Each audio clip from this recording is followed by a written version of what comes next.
வணக்கம். அமரர் கல்கி அவர்களின் பொன்னியின் செல்வன் 3ஆம் பாகம் கொலைவாள் 2ஆம் அத்தியாயம் மோகவலை.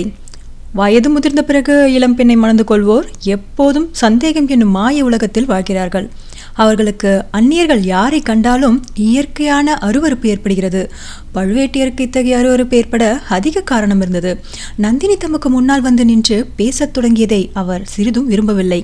அதே சமயத்தில் நந்தினியை கடிந்து கொள்ளவும் அவரால் முடியவில்லை. எனவே நந்தினி கேட்ட கேள்விக்கு மறுமொழியாக, ராணி, இந்த உலகத்தில் நமக்கு தெரியாதவர்கள் எத்தனையோ பேர் இருக்கிறார்கள். எல்லோரையும் நாம் பார்த்து அறிந்திருக்க முடியாதல்லவா? அதனால் நமக்கு நஷ்டமும் இல்லை என்றார். இதை கேட்ட பார்த்திபேந்திரன், ஐயா, சோழ நாட்டின் பொக்கிஷ மன்னரின் பட்ட மகிழ்ச்சிக்கு என்னை தெரியாததினால் நஷ்டம் ஒன்றுமில்லை. நஷ்டம் எனக்குத்தான்.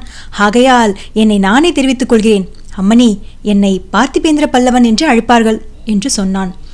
ஓ, அப்படியா? தங்கள் பெயரை நான் கேள்விப்பட்டிருக்கிறேன் என்றாள் நந்தினி. பார்த்திபேந்திரா, ஏன் விருதுகளை விட்டுவிட்டு பெயரை மட்டும் சொல்லிக் கொண்டாய்? இவ்வளவு தன்னடக்கமும் பணிவும் எப்போது ஏற்பட்டன? நந்தினி, இவன் வெறும் பார்த்திபேந்திரன் அல்ல, வேங்கையும் கலிங்கமும் வென்று வீரபாண்டியன் தலை கொண்ட பார்த்திபேந்திர பல்லவன் என்று பழுவேட்டையர் பரிகாச குரலில் கூறினார். நந்தினின் முகம் ஒரு கண நேரம் புயல் குமுறும் வானத்தை போல் இருண்டது. அவளுடைய இரு கண்களிலிருந்தும் இரு மின்னல்கள் தோன்றி ஒளி வீசி உடனே மறைந்தன. அடுத்த கணம் அவள் கலகலவென்று சிரித்தாள். ஐயா, வீரபாண்டியன் தலை கொண்ட பெருமையான பட்டத்தை எத்தனை பேர் சூட்டிக் கொள்கிறார்கள்? அதற்கு ஏதேனும் கணக்கு உண்டா என்று கேட்டாள். அம்மணி, தனாதிகாரியின் பேரில் உள்ள அபிமானத்தினால் அவ்விதம் கூறினார். உண்மையில் அந்த விருதுக்கு நான் உரியவன் அல்ல. வீரபாண்டியன் தலை கொண்ட பெருமை ஆதித்த கரிகாலர் ஒருவருக்கே உரியது. அது என்னப்பா அவ்விதம் சொல்கிறாய்? செத்த பாம்பை அடித்த பெருமையில் உனக்கும் கொஞ்சம் பங்கு வேண்டாமா என்று பழுவேட்டையர் பரிகாச குரலில் கேட்டுவிட்டு குறுஞ்சிரிப்பு சிரித்தார். இல்லை அரசே, இல்லை. ஆதித்த கரிகாலர் செத்த பாம்பை கொல்லவில்லை. அவர் வாளை ஓங்கிய போது வீரபாண்டியன் முழு உயிர் உள்ள பாம்பாகத்தான் இருந்தான். அவன் உயிரை காப்பாற்றுவதற்காக தேவலோகத்து மோகினியை ஒத்த ஒரு மங்கை முன்னால் வந்து நின்று கை கூப்பி கெஞ்சினாள். வாளை ஓங்கியவன் நானாக இருந்திருந்தால் உடனே அவ்வாளை தூர வீசி எறிந்திருப்பேன். வீரபாண்டியன் பிழைத்து போயிருப்பான் என்று பார்த்திபேந்திரன் பழுவேட்டையருக்கு பதில் சொன்னான். ஆனால் அவனுடைய கண்களோ நந்தினியின் முகத்தை கூர்ந்து நோக்கின. நந்தினி பேச்சு அபாயகரமாக போய்கொண்டிருப்பதை உணர்ந்தாள். பழுவேட்டையரை திரும்பி பார்த்து, நாதா, அந்த பழைய கதை இப்போது எதற்கு? இவர் இங்கு வந்த காரியம் என்னவென்று விசாரிக்கலாமே என்றாள். உடனே பழுவேட்டையரும், ஆம் தம்பி, பழைய கதை வேண்டாம். உன் கதையை சொல். காஞ்சியிலிருந்து எப்போது புறப்பட்டாய்? எங்கே பிரயாணம்? இங்கு இறங்கி வந்த காரணம் என்ன என்று கேட்டார். நந்தினியை பார்த்ததால் மதிமயங்கி போயிருந்த பார்த்திபேந்திரனும் தான் வந்த காரியத்தை நினைவு கூர்ந்தான். ஐயா, என்னை மன்னிக்க வேண்டும். ஏதேதோ பேசிக் கொண்டிருந்து விட்டேன். மிக முக்கியமான செய்தியுடன் வந்திருக்கிறேன். சோழ நாட்டையே துயரக்கடலில் மூழ்கச் செய்யக்கூடிய பயங்கரமான செய்தி. ஈழத்திலிருந்து என்னுடன் இந்த கப்பலில் புறப்பட்டு வந்த இளவரசர் அருள்மொழிவர்மர் சுழற்காற்றடித்த சமயம் கடலில் குதித்து விட்டார். அவருடைய கதி என்ன ஆயிற்று என்று தெரியவில்லை. ஒருவேளை இங்கே வந்து ஒதுங்கினாரோ என்று பார்ப்பதற்கு வந்தேன் என்றான் பார்த்திபேந்திரன். அவன் கூறி முடிப்பதற்குள், ஆஹா, என்ன சொன்னாய் என்று பழுவேட்டையர் அலறினார். சுழற்காற்றினால் வேருடன் பறிக்கப்பட்ட நெடுமரத்தை போல் தரையில் விழுந்தார். அவரை தாங்கி எடுப்பதற்காக பார்த்திபேந்திரன் பாய்ந்து சென்றான். நந்தினி குறுக்கே நின்று அவன் நீட்டிய கைகளை பற்றி அகற்றினாள். பழுவேட்டின் அருகில் தான் உட்கார்ந்து அவருடைய தலையை தன் மடியின் மீது எடுத்து வைத்துக் கொண்டாள். தண்ணீர், தண்ணீர் என்று கத்தினாள். கூடாரத்திலிருந்து சேடிப்பெண் தண்ணீர் எடுத்து கொண்டு வந்தாள். இன்னும் சில வீரர்களும் கலங்கரை விளக்க காவலரும் அவர் குடும்பத்தாரும் ஓடி வந்தார்கள். நந்தினி மிக்க கம்பீரத்துடன் அவர்களை எல்லாம் அப்பால் நிற்கும்படி ஏவினாள். பழுவேட்டையர் முகத்தில் தண்ணீர் தெளித்தாள். நாதா, நாதா என்று கொஞ்சம் குரலில் அழைத்தாள். சில நிமிடங்களுக்கெல்லாம் கிழவரின் கண்கள் திறந்தன. உடனே நினைவும் வந்தது. சட்டென்று எழுந்து உட்கார்ந்தார். நந்தினி, சற்று முன் என் காதில் விழுந்தது உண்மையா? இந்த பல்லவன் என்ன சொன்னான்? பொன்னியின் செல்வனை கடல் கொண்டு விட்டதாக சொன்னான் அல்லவா? அந்த வீரகுமாரன் சின்னஞ்சிறு குழந்தையா இருந்தபோது இந்த கைகளினால் அவனை தூக்கி தோளில் வைத்துக் கொண்டு மகிழ்ந்தேன். இதே கைகளினால் அவனை சிறைப்பிடித்துக் கொண்டு வரும்படியான கட்டளையில் முத்திரை வைத்தேன். ஐயோ, சோழநாடு என்னை பற்றி என்ன நினைக்கும் என்று பழுவேட்டையர் தலையில் அடித்துக் கொண்டார். வைரம் பாய்ந்த அந்த வீரக்கிழவர் அவ்விதம் மனம் கலங்கி புலம்பியதை அதுவரையில் நந்தினி பார்த்ததே இல்லை, யாரும் கண்டதில்லை. நாதா, பதறாதீர்கள். இவர் இன்னும் செய்தி முழுவதும் சொல்லவில்லையே. முழுவதும் கேட்டுவிட்டு மேலே செய்ய வேண்டியதை பற்றி யோசிப்பது நலமல்லவா என்றாள் நந்தினி. ஆமாம், நீ சொல்வது சரிதான். பார்த்திபேந்திரா, சீக்கிரம் சொல். பொன்னியின் செல்வர் கடலில் மூழ்கி இருந்து விட்டார் என்று சொன்னாய் அல்லவா? அது உண்மையா? அல்லது ஏதேனும் துர்நோக்கத்துடன் கற்பனை செய்து சொல்கிறாயா? பசித்திருக்கும் புலியுடன் விளையாடாதே, ஜாக்கிரதை என்று அந்த கிழவர் கண்களில் கனல் எழும்படி நோக்கி கர்ஜித்தார். ஐயா, மன்னிக்க வேண்டும். இளவரசர் இறந்து விட்டார் என்று நான் சொல்லவில்லை. அவ்வளவு பயங்கரமான நஷ்டம் இந்த தமிழகத்துக்கு ஏற்பட்டிருக்கும் என்று என்னாலும் நம்ப முடியவில்லை. சுழற்காற்று உக்கிர நிலை அடைந்திருந்த போது அவர் என் கப்பலிலிருந்து கடலில் குதித்தார் என்று தானே சொன்னேன். கடவுள் அருளால் ஒருவேளை பிழைத்திருக்கலாம். இந்த கரையோரத்தில் வந்து ஒதுங்கியிருக்கலாம். அந்த ஆசையுடன் பார்ப்பதற்காகவே இங்கே வந்தேன். சுழற்காற்று அடித்த போது கடலில் குதித்தாரா? எதற்காக? ஏன் குதித்தார்? உன்னுடைய கப்பலில் அவர் ஏன் ஏறினார்? அவர் குதித்த போது நீ என்ன செய்து கொண்டிருந்தாய் என்று பழுவேட்டையர் அரசர் பரபரப்புடன் கேட்டார். நந்தினி குறுக்கிட்டு, ஐயா, இவர் இலங்கைக்கு எதற்கு போனார் என்பதிலிருந்து விவரமாக சொல்லட்டும் என்றாள். ஆமாம், உள்ளது உள்ளபடியே சொல். உண்மையை சொல்லாவிட்டால் நீ உயிருடன் தப்ப முடியாது. உன்னை என்று பழுவேட்டையர் பற்களை நரநரவென்று கடித்தார். அரசே, உண்மையை தவிர வேறு எதுவும் சொல்லி எனக்கு பழக்கமில்லை. நான் பொய் சொல்ல நினைத்தாலும் என் நாக்கு சொல்லாது. கேளுங்கள், தாங்களும் கடம்பூர் சம்புவரையரும் மற்றும் பலரும் சோழ குலத்துக்கு விரோதமாக சதி செய்கிறீர்கள் என்று காஞ்சி நகருக்கு செய்தி எட்டியது. பொய், பொய், முற்றிலும் பொய். செய்தி பொய்யாக இருக்கட்டும், அதுவே நான் வேண்டுவது. காஞ்சி கேட்டிய செய்தியை நான் கூறினேன். அதன் பேரில் திருக்கோவலூர் மலையமானும் ஆதித்த கரிகாலரும் என்னை இழுத்துக்கு அனுப்பினார்கள். அருள்மொழிவர்மரை கையோடு அழைத்து வரும்படி அனுப்பினார்கள். இவ்வாறு ஆரம்பித்து பார்த்திபேந்திரன் தான் இலங்கையை சேர்ந்தது முதலாவது நடந்தது எல்லாம் தான் அறிந்த வரையில் விவரமாக கூறினான். கதை முடிந்ததும் பழுவேட்டையர், கடவுளே, சோழ நாட்டுக்கு பெருங்கேடு வந்துவிட்டது. இந்த பாவியினால் தான் வந்தது. இளவரசை சிறைப்படுத்திக் கொண்டு வரும்படி நான் அல்லவோ கட்டளை போட்டேன், நான் அல்லவோ மரக்கலங்களை அனுப்பினேன் என்று கதறினார். அரசே, தங்கள் குற்றம் ஒன்றுமில்லை. தாங்கள் கட்டளை பிறப்பித்திராவிட்டாலும் இந்த மனிதருடைய கப்பலில் இளவரசர் ஏறி காஞ்சிக்கு பயணமாகி இருப்பார் அல்லவா? வீணாக நொந்து கொள்ள வேண்டாம். நம்முடைய செயல்களுக்கு மேலே விதியின் செயல் ஒன்று இருக்கிறது. மேலும் நந்தினி இவ்விடத்தில் உரத்த பேசுவதை சட்டென்று நிறுத்தி பழுவேட்டையரின் காதோடு ஏதோ சொன்னாள். பழுவேட்டையரின் முகம் சிறிது மலர்ச்சி அடைந்தது. ஆமாம் ஆமாம், அது எனக்கு தோன்றாமல் போயிற்று என்றார். பிறகு பார்த்திபேந்திர பல்லவனை பார்த்து, பல்லவா, உன் கப்பலுக்கு போய் நான் பரிசோதித்து விட்டு வரப்போகிறேன். அதுவரை நீ இங்கேயே இருக்க வேண்டும். தப்பிச் செல்ல முயல வேண்டாம். ஓட முயற்சி செய்தால் உடனே வேலிருந்து கொள்ளும்படி என் வீரர்களுக்கு கட்டளையிட்டு விட்டு போகப் போகிறேன். ஜாக்கிரதை, முதுகிலை காயத்துடன் சாகாதே. உன் பரம்பரை வீர பரம்பரை என்றார். வந்தனம் ஐயா, தப்பித்து ஓடும் எண்ணம் எனக்கு கிடையாது. அத்தகைய எண்ணம் இருந்தால் உங்கள் வீரர்கள் யாராலும் தடுக்கவும் முடியாது. முதுகிலை காயப்படும் உத்தேசம் எனக்கில்லை என்றான் பல்லவன். அரசே, இவரை பற்றி தாங்கள் கவலைப்பட வேண்டாம். நானே பார்த்துக் கொள்கிறேன். தப்பியோடு பார்த்தால் இதோ இந்த கத்தி உடனே இவர் மார்பில் பாயும். நீங்கள் நிம்மதியாக போய் கப்பலை சோதித்து விட்டு வாருங்கள். மாலுமிகளையும் விசாரியுங்கள். இவர் கூறியதெல்லாம் உண்மைதானா என்று. இவ்விதம் நந்தினி கூறிக்கொண்டே இடுப்பிலிருந்து ஒரு சிறிய கத்தியை எடுத்தாள். ராணி, உனக்கு ஏன் இந்த பொறுப்பு? நீ கூடாரத்திற்குள் போயிரு, அல்லது தியாக விடங்கரின் வீட்டில் போயிரு. இவனை நம் வீரர்களை கவனித்துக் கொள்வார்கள். அல்லது இவனையும் நான் என்னோடு கப்பலுக்கு அழைத்து போகிறேன். நான் வரவில்லை ஐயா. நான் தங்களுடன் வந்தால் தங்களுக்கு மறுபடியும் சந்தேகமாய்தான் இருக்கும். மாலுமிகள் எனக்காக சாட்சி சொல்லிவிட்டதாய் நினைப்பீர்கள். நான் இவ்விடத்தை விட்டு நகரமாட்டேன். தாங்கள் கவலையின்றி போய் வாருங்கள். நாதா, தாங்கள் கப்பலிலிருந்து திரும்பி வரும் வரையில் நானும் இங்கேயே தான் இருக்கப் போகிறேன். இங்கிருந்தபடி தங்களை பார்த்து கொண்டே இருப்பேன் என்றாள் நந்தினி. பிறகு பழுவேட்டையரின் காதோடு, இவன் இங்கே ஏதேனும் துப்பறிய வந்திருக்கிறானோ என்னவோ, யார் கண்டது? மேலும் இளவரசரை பற்றி செய்தி தாங்கள் திரும்பி வரும் வரையில் இங்கு யாருக்கும் தெரியக்கூடாது என்றாள். பழுவேட்டையர் தலையை அசைத்துவிட்டு படகில் ஏறினார். படகு மரக்கலத்தை நோக்கி சென்றது. படகு சிறிது தூரம் போகும் வரையில் நந்தினி படகையே பார்த்து கொண்டிருந்தாள். அதே சமயத்தில் பார்த்திபேந்திரன் கண்கொட்டாமல் தன் முகத்தையே பார்த்து கொண்டிருந்ததை அவள் உணர்ந்தாள். சட்டென்று அவன் பக்கம் திரும்பினாள். பார்த்திபேந்திரன் வெட்கி தலைகுனிவான் என்று எதிர்பார்த்தாள். ஆனால் தேன்மலரை பார்த்துவிட்ட வண்டு அப்பால் திரும்ப முடியுமா? நந்தினி கூறிய கத்தியை எடுத்து மறுபடி காட்டி, ஜாக்கிரதை, தப்பி ஓட பார்க்க வேண்டாம் என்றாள். தேவி, கத்தியை காட்டி பயமுறுத்துவானேன்? தப்பியாவது ஓடவாவது. வலையில் அகப்பட்ட மீன் எவ்விதம் தப்பி ஓடும்? தாங்கள் விரித்த வலையில் அகப்பட்டு... என்ன ஐயா சொல்லுகிறீர்? என்னை வளைஞர் குலப்பேன் என்று சொல்கிறீரா? இது பழுவூர் அரசர் காதில் விழுந்தால்...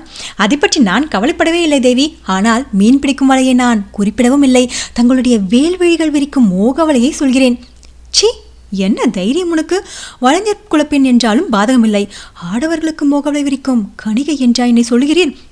மன்னிக்க வேண்டும், அப்படிப்பட்ட அபவாதத்தை நான் சொல்லவில்லை. தாங்கள் வேண்டுமென்றே வலை விரிக்க வேண்டுமா என்ன? சிலந்தி பூச்சி வலை நெய்வது ஈக்களை பிடிப்பதற்காகவா? அது தான் வசிப்பதற்காக வலை பின்னுகிறது. ஈக்கள் தாமாக போய் அவ்வலையில் விழிக்கின்றன. என்னை சிலந்தி பூச்சி என்றா சொல்லுகிறீர்? அவ்வளவு பயங்கரமாகவா இருக்கிறேன் நான்? தவறு, நான் தீபத்தை சொல்லியிருக்க வேண்டும். தீபம் எரிவது விட்டில் பூச்சிகளுக்காக அல்லவே. தீபம் எரிந்து தன்னை சுற்றிலும் ஒளி வீசி ஜோதிமயமாக செய்கிறது. அசட்டு விட்டில் பூச்சிகள் அதை கனி என்று நினைத்து கொண்டு சென்று விழுந்து மாய்கின்றன. ஒரு சிறிய காற்று கோப்பென்று அடித்தால் தீபம் அணைந்து விடுகிறது. வாயினால் ஊதி கூட அணைத்து விடலாம். தீபத்தின் சக்தி அவ்வளவுதான். தீபம் அணைந்துவிடும், ஆனால் பூர்ணச்சந்திரனை யார் அணைக்க முடியும்? பூர்ணச்சந்திரன் சமுத்திரராஜனுக்காக உதயமாகவில்லை. இயற்கை விதியின்படி சந்திரன் உதயமாகிறது. அதன் குளிர்ந்த நிலா ஒளியை வானமும் பூமியும் மகிழும்படி பரப்புகிறது. ஆனால் பேதை கடலை பாருங்கள். பூர்ணச்சந்திரனை கண்டு கடல் எதற்காக அப்படி கொந்தளிக்க வேண்டும்? எட்டாத பழத்துக்கு என் கொட்டாவி விட்டு தவிக்க வேண்டும். பல்லவ குல மன்னர்களின் கவிதா ரசனை பற்றியும் கற்பனை திறனை பற்றியும் ரொம்பவும் கேள்விப்பட்டிருக்கிறேன். அவையெல்லாம் உண்மை என்பதாக இப்போதுதான் உணர்கிறேன். புராணங்களிலும் காவியங்களிலும் நான் படித்ததையும் கேட்டதையும் நேற்று வரை நம்பவில்லை. இன்றைக்குதான் எனக்கும் நம்பிக்கை பிறக்கிறது. எதை பற்றி சொல்லுகிறீர்கள்? பெண் உருவம் கொண்டவர்கள் சிலர் வானத்தையும் பூமியையும் தங்கள் காலடியில் போட்டுக்கொள்ளும் சக்தி பெற்றவர்கள் என்று கேள்விப்பட்டிருக்கிறேன். பார்க்கடலை கடைந்து அமுதம் எடுத்த அசுரர்கள் அமுதபானம் செய்ய வேண்டிய சமயத்தில் மோகினியினால் ஏமாந்து போனார்கள். சுந்தோப சுந்தரர்கள் ஒரு பெண் நிமித்தமாக அடித்து கொண்டு செத்தார்கள். மேனகையினால் விசுவாமித்திரர் தவம் கெட்டது. கோவலன் மாதவியின் மோகவலையில் விழுந்து கிடந்தான். தசரத கைகேயிக்காக ராமனை காட்டுக்கு அனுப்பினார். எகிப்து நாட்டு ராணியின் காரணமாக மகத்தான ரோம சாம்ராஜ்யம் அழியத் தொடங்கியது. போதும் ஐயா, போதும். இந்த உதாரணங்களை எல்லாம் எதற்காக சொல்லுகிறீர்கள்? தெரியவில்லையா தேவி? யாருக்கு உதாரணமாக சொல்கிறேன் என்று உண்மையாகவே தெரியவில்லையா? எனக்கு உதாரணமாக சொல்கிறதா இருந்தால் அதை போல் பெரிய தவறு நீ வேறு செய்ய முடியாது. தவறு ஒன்றுமில்லை. அவர்களுடைய சக்தியை காட்டிலும் தங்கள் சக்தி குறைந்ததன்று. உம்முடைய வாய்மொழி உமக்கு விரோதமாக இருக்கிறது. எப்படி தேவி? பழுவூர் அரசரை நான் வேண்டுமென்றுதான் கப்பலுக்கு அனுப்பினேன், உம்மிடம் ஒரு விஷயத்தை பற்றி கேட்பதற்காக. தங்கள் நோக்கத்தை புரிந்து கொண்டுதான் நானும் அவருடன் போகாமல் இங்கேயே தங்கினேன். வீரபாண்டியனை ஒரு பெண் காப்பாற்ற முயன்றாள் என்று ஆதித்த கரிகாலர் அதை பொருட்படுத்தவில்லை என்றும் நீ சொன்னீர் அல்லவா? சொன்னேன். காப்பாற்ற முயன்ற பேதை பெண் யார் என்று தெரியுமா? இப்போது பழுவூர் அரண்மனையின் ஜோதியாக விளங்கும் இளையராணி நந்தினி தேவிதான். நீர் சற்று முன் வர்ணித்தபடி எனக்கு அவ்வளவு சக்தி இருந்தால் நான் காப்பாற்ற விரும்பிய மனிதரை உயிரை காப்பாற்றிருக்க மாட்டேனா? அது ஏன் என்னாமல் முடியாமல் போயிற்று? இரத்த வெறி கொண்டிருந்த ஆதித்த கரிகாலன சமயம் தங்கள் விருப்பத்தை நிறைவேற்றி வைக்கவில்லைதான். ஆனால் அதற்கு பிறகு 3 வருஷமாக அவர் எத்தகைய சித்திரவதை அனுபவித்து வருகிறார் என்பதை தான் நான் அறிவேனே. உமக்கு எப்படி தெரியும் ஐயா? உம்மிடம் சொன்னாரா? 3 வருஷமாய் மனதில் வைத்துக் கொண்டு கஷ்டப்பட்டு கொண்டிருந்தார். அவருடைய உள்ளத்தை ஏதோ ஒரு துன்பம் மறித்து கொண்டிருக்கிறது என்பதை மட்டும் நான் அறிந்திருந்தேன். 10 நாளைக்கு முன்புதான் நான் ஈழத்திற்கு புறப்படுவதற்கு முதலாவது நாள்தான் மனதை திறந்து என்னிடம் சொன்னார். அது முதலாவது என்ன? பழுவூர் இளையராணியை பார்க்க வேண்டும் என்ற ஆசை என் மனதிலும் குடிகொண்டு விட்டது. ஆதித்த கரிகாலரின் நிலையில் நீர் இருந்திருந்தால் நான் கேட்டுக்கொண்டதற்காக வீரபாண்டியனை உயிரோடு விட்டிருப்பேர் என்று சொன்னது நினைவிருக்கிறதா? நன்றாக நினைவிருக்கிறது. அது உண்மைதானா? சத்தியம் தேவி, தாங்கள் ஜோதித்து பார்க்கலாம். ஐயா, என் மனதில் ஒரு சந்தேகம் இருக்கிறது, அதை சொல்லட்டுமா? தங்கள் தங்க குரலில் எதை சொன்னாலும் என் செவிகள் இன்பமடையும், உள்ளம் பூரிக்கும். நீர் என்னை சோதிப்பதற்காகவே இப்படி பேசுகிறீர் என்று சந்தேகிக்கிறேன். நான் விரிக்கும் முகவலையை பற்றி பேசி நீர் எனக்கு வலை விரிக்க பார்க்கிறீர். என்னுடைய அந்தரங்கத்தை அறிந்து கொள்ள முயலுகிறீர். பார்த்திபேந்திரன் திடுக்கிட்டு போனான். ஆரம்பத்தில் அவன் பேச ஆரம்பித்த போது அந்த எண்ணத்தோடு தான் ஆரம்பித்தான். பிறகு அதை மறந்து விட்டான். கபடமாக ஆரம்பித்த பேச்சு அவனை மோகக்கடலில் உண்மையாகவே தள்ளிவிட்டது. முதலில் அப்படி எண்ணியது குறித்து அவன் வெட்கப்பட்டான். அதை வெளியில் காட்டிக்கொள்ளாமல், தேவி, அவ்விதம் தங்களை சோதித்து ஒற்றன் வேலை செய்ய நான் பிரயத்தனப்படும் பட்சத்தில் என் தலையில் இடி விழட்டும் என்றான். ஐயோ, அப்படி சொல்லாதீர் என்று நந்தினி அலறினாள். ஏன் தேவி, ஏன்? உங்கள் பெரிய இளவரசரிடமிருந்து வந்தானே இன்னொருவன், அவன் பெயர் என்ன? வந்தியத்தேவனா? ஆம், அவன்தான். என்னிடம் மிக தந்திரமாக ஒற்று அறிந்து போக முயன்றான். தாங்கள் சொல்வதை பார்த்தால் அவன் தலையில் இடி விழுந்தே விட்டது போலிருக்கிறதே. துர்திருஷ்டவசமாக அவன் தலையில் இடி விழவில்லையே, அவன் நின்ற கப்பலில் அல்லவா விழுந்தது. அதனால் அவனுக்கு வந்த ஆபத்து சின்ன இளவரசரையும் அல்லவா பிடித்து விட்டது.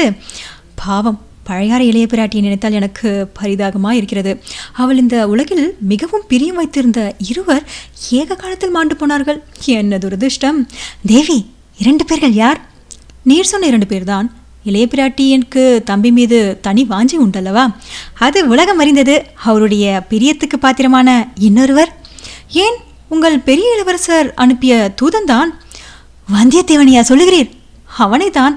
சி, சோழ சாம்ராஜ்யத்தையே ஆட்டுவிக்கும் சக்தி வாய்ந்த பழையாறு இளைய பிராட்டி அற்பனும் தற்பெருமைக்காக அதிக பிரசங்கித்தனமுமான அந்த வாலிபன் மீது. ஆம், அந்த வாலிபன் மீது மோகம் கொண்டாள். அதனாலே தான் அவனை பழுவேட்டரையரின் தண்டனையிலிருந்து தப்புவிப்பதற்காக ஓலை கொடுத்து இலங்கைக்கு அனுப்பினாள். பாவம், இந்த கிழவர் இளவரசரின் துர்கதிக்கு தாமே காரணம் என்று துடியாய் துடிக்கிறார். உண்மையில் அதற்கு இளைய பிராட்டிதான் காரணம். அவள் ஓலை கொடுத்து அனுப்பாதிருந்திருந்தால் உண்மை உண்மை இந்த விபரீதம் எல்லாம் ஏற்பட்டிருக்கிறது. என் கணவர் கப்பலிலிருந்து திரும்பி வந்ததும் இந்த உண்மையை அவருக்கு நீர் எடுத்துச் சொல்ல வேண்டும். சொன்னால் என்னுடைய நன்றிக்கு பாத்திரமாவீர். அம்மணி, தங்களுடைய நன்றிக்கு பாத்திரமாக இது ஒன்றுதானா வழி? வேறு எனக்கு தாங்கள் இடக்கூடிய பணிகள் இல்லையா? ஐயா, ஒரு பேதை பெண்ணின் நன்றிக்கு பாத்திரமாக எத்தனையோ 100 வழிகள் உண்டு. அவற்றில் இன்னும் 2 சொல்லுங்கள். ஆதித்த கரிகாலருக்கு அப்படிப்பட்ட சந்தர்ப்பம் ஒன்று கிடைத்தது. அதை அவர் கை சேர விட்டுவிட்ட அப்புறம் இரவு பகலாக துடிதுடிக்கிறார். நான் ஒரு நாளும் அத்தகைய தவறை செய்ய மாட்டேன். இது சத்தியம் ஐயா? ஒரு பெண்ணின் விருப்பத்தை நிறைவேற்றுவதற்காக அவள் எது சொன்னாலும் செய்யக்கூடிய மனிதரா நீங்கள்? எந்த பெண்ணை என்பதை பொறுத்துதான் தேவி. நேற்று வரைக்கும் நான் பார்த்திருக்கும் எந்த பெண்ணின் விருப்பத்திற்காகவும் எதுவும் செய்திருக்க மாட்டேன். சொன்னால் சிரித்திருப்பேன். இன்று அப்படியல்ல. தாங்கள் சொல்லி பாருங்கள். எனக்கு 100 உயிர்கள் இருந்தால் அவ்வளவையும் தங்களுடைய விருப்பத்தை நிறைவேற்றுவதற்காக அர்ப்பணம் செய்வேன். 1000 சாம்ராஜ்யங்கள் என் வசம் இருந்தால் அவ்வளவையும் தங்கள் விருப்பத்திற்காக தியாகம் செய்வேன். இகத்தையும் பரத்தையும் என்றென்றைக்கும் இழைக்கும்படி சொன்னால் அதற்கும் சித்தமாயிருப்பேன். கொடிய பகைவர்களை மன்னிக்க சொன்னால் மன்னிப்பேன். அந்நிய நண்பர்களின் தலையை கொண்டு வந்து தங்கள் காலடியில் போட சொன்னால் போட்டுவிட்டு மறுகாரியம் பார்ப்பேன். இவ்விதம் பார்த்திபேந்திரன் வெறி கொண்டவனை போல் கூறிய போது அவனுடைய உடம்பு தலையிலிருந்து கால் வரை நடுநடுங்கியது.